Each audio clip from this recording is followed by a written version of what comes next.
লিখেছেন হাবিবুর রহমান। লোকটা শুধু করতে বলে, দেখে নিতে লাগলে লড়াই, ওই দিবিতে মাত্র খুশি, চোখ পাকিয়ে জ্বলছে তুষি।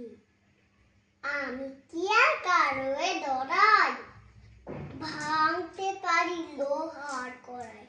শুনে সবাই কাঁপতো ডরে, খিল লাগিয়ে থাকতো ঘরে। একদিন এক ভোরের বেলায় বেবার লোকের ঘুম ভেঙে যায়, ঘর ছেড়ে সব বাইরে এসে বাড়ির গলা দেখলো শেষে। দিবির ধারে বাঁধের গোড়ায় লোকটা কেবল গড়িয়ে বেড়ায়।